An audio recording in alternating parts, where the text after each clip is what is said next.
Boa tarde, estou de volta aqui para dar continuidade à nossa série de vídeos. Hoje é o nosso terceiro vídeo sobre o ambiente atual do mercado de gás natural.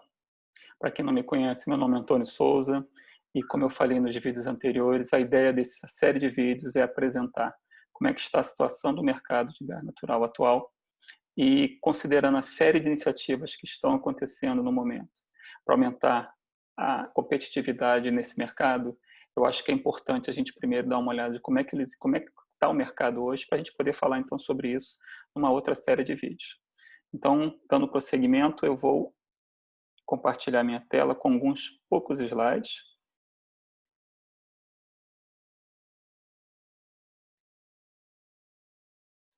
Então, vamos lá. Mercado de gás natural, 3 de 4.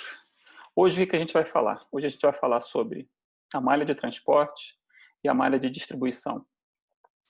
Nós já falamos nos vídeos anteriores sobre produção, sobre escoamento e processamento. Hoje nós vamos falar de transporte e distribuição. Falando de transporte, antes de a gente entrar, o que aconteceu até o momento? A gente tem produção onshore e offshore. Essa produção, ela vem para a terra, no caso do mar onshore, eles vêm por meio dos gasodutos de escoamento, tá?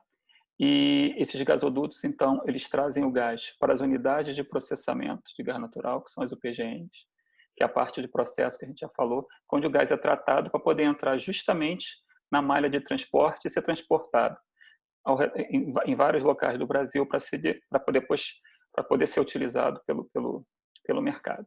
Então, olhando esse mapa, vocês veem aqui o que a gente tem hoje, que a gente considera a nossa malha de transporte, tá? Então, eu vou pegar aqui a caneta e vamos começar aqui. Falando da TAG, que é a transportadora associada de gás, a TAG, ela pega esse pedaço aqui, até Cabiúna, se eu não me engano. Essa é a malha de gasodutos da TAG. A TAG também pega essa parte aqui do duto do Amazonas. Se vocês lembram das aulas anteriores, tem uma UPGN aqui, tem produção feita aqui, existe um campo de gás aqui, então tem toda uma rede específica para cobrir esse pedaço aqui, essa área essa região dessa produção de gás. A próxima, que é a NTS, ela pega mais ou menos esta área aqui, tá? Talvez esteja errando um pouquinho, mas é por aqui. Nós temos a TBG, que é o a Transportadora Brasileira de Gasoduto Brasil-Bolívia, que é a que traz o gás da Bolívia para o Brasil e que pega toda esta área aqui. O gás do Ocidente do Mato Grosso é essa pequena rede que liga Bolívia e Mato Grosso. E a gente tem a TSB, que é a Transportadora Sul Brasileira de Gás, que vai pegar, olha só, exatamente essa pontinha vermelha aqui e essa pontinha vermelha aqui. A intenção dessa transporte da TSB é juntar essa linha pontilhada, mas isso não existe ainda. Então, isso é a nossa malha de transporte no Brasil. O que é importante a gente falar dessa malha? Primeiro, quem é o grande contratante da malha? Primeiro, antes de falar do contratante, a TAG hoje, ela já pertenceu à Petrobras inteiramente, e hoje a Petrobras possui somente 10%, tá, de participação na TAG. A mesma coisa com a NTS. Já pertenceu à Petrobras, a Petrobras já vendeu, mantém 10%. A TBG, 51% da TBG pertence à Petrobras. Isso deve mudar no futuro, mas no momento é o que nós temos. Tá? Então, outra coisa importante de falar é que toda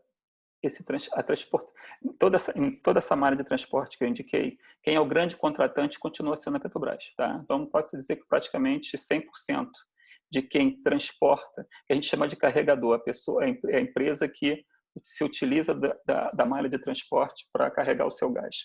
A Petrobras é a grande carregadora, tá? Em todos esses dutos, continua. Isso vai mudar, justamente um dos assuntos que a gente vai falar no futuro, são as mudanças que a gente está esperando para aumentar a competitividade no mercado, mas no momento é o que a gente tem. Ainda falando da malha de transporte, só de olhar para a malha, a gente percebe que ela é muito tímida se considerar o tamanho do Brasil. É bem verdade que ela cobre áreas com uma densidade populacional muito grande, uma densidade industrial muito grande, Tá? Então, não estou dizendo que tem pouco, mas se você olhar para o Brasil como um todo e olhar a malha, a gente percebe que a malha é muito tímida. Isso é reconhecido por todos, é uma malha pequena, ela não avança para o Brasil, então nós temos um problema sério com isso. Tá ok? Que esse é assunto também para uns vídeos futuros. Distribuição. Então, a gente falou, o que acontece, então, quando a gente já fez o caminho todo, produção passa pelos gasodutos de escoamento, chega na unidade de processamento trata o gás e coloca ele na malha de transporte.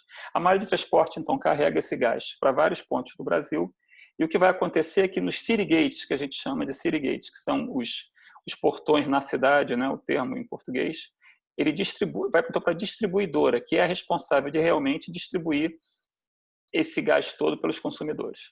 Tá? É isso que a gente tem hoje, que é assim que está distribuído o mercado. Então, vocês estão vendo aí no mapa que nós temos hoje 27 distribuidoras no país. Dessas 27, a Petrobras tem participação em 19 delas. Isso aí, 19 delas. Uma coisa importante a respeito das distribuidoras, e diferente dos carregadores, as carregadoras são empresas privadas. E as distribuidoras, a maior parte delas, existem algumas privadas, mas a grande maioria tem uma participação grande do Estado, quando o Estado não é o controlador. Tá? Então, como é que isso complica? Isso complica porque a regulação para esses dutos é regulação estadual.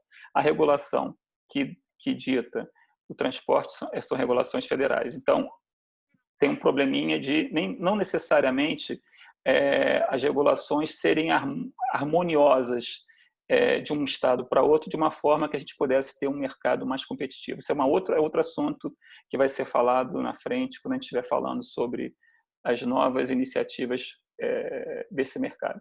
Estou falando isso o tempo todo porque realmente é o assunto que eu acho que vale a pena a gente conversar mais.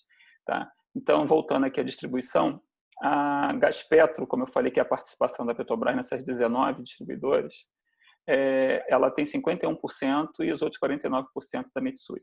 Tá? Então, novamente, voltando tudo que a gente falou agora, a Petrobras ela é a grande produtora de gás, a Petrobras é dona dos gasodutos de escoamento, a Petrobras é dona de 14 das 15 unidades de processamento de gás natural. A Petrobras, no que diz respeito à transportadora, não é mais a dona, tem participação nelas todas, mas não é a dona, mas ainda é o grande contratante, o grande carregador, é o que tem praticamente todos os contratos hoje de carregamento de gás. Tá? E as distribuidoras têm uma participação da Petrobras em 19 das 27 delas. É bem verdade que já existe um teaser da Petrobras para a venda da Gaspetro, da participação na Gaspetro. Isso é um assunto que está rolando agora, o que é muito bom, mas vai ser assunto novamente para outro vídeo. Falando na distribuição, só para dar uma noção, então, e exemplificar o que eu falei, a gente está vendo aqui na parte sul, a gente está conseguindo ver aqui a TBG, que é a que liga a Gasbol, né? TBG é aquela aqui, essa que pega esse pedaço. E a gente está vendo também a NTS, um pedacinho aqui da TAG. Tá? Os que vocês estão vendo em laranja são as linhas de distribuição. Então, como eu falei, o gás vem pelo duto de transporte, né? E ele vai, então, nos city gates, ele vai entrando e sendo distribuído através dos estados. É isso aí, é o que eu queria falar para hoje. Não falta mais um vídeo para a gente fechar o mercado, mas já fica muito claro até agora que a Petrobras ela tem um monopólio de toda a cadeia. Tá? Isso é justamente o que as iniciativas estão tentando acabar com esse monopólio e tornar o mercado de gás mais competitivo. Eu acho que fica por aqui. Quem gostou desse vídeo, quer entender o que eu já conversei antes, eu sugiro que procure os outros 2 vídeos. Eles estão lá no meu canal no YouTube, também estão no LinkedIn. Se você visitar o meu perfil, você vai encontrar os outros 2 aí. Tá? Qualquer coisa, os meus contatos estão aqui. Fiquem à vontade de entrar em contato comigo. Até o próximo.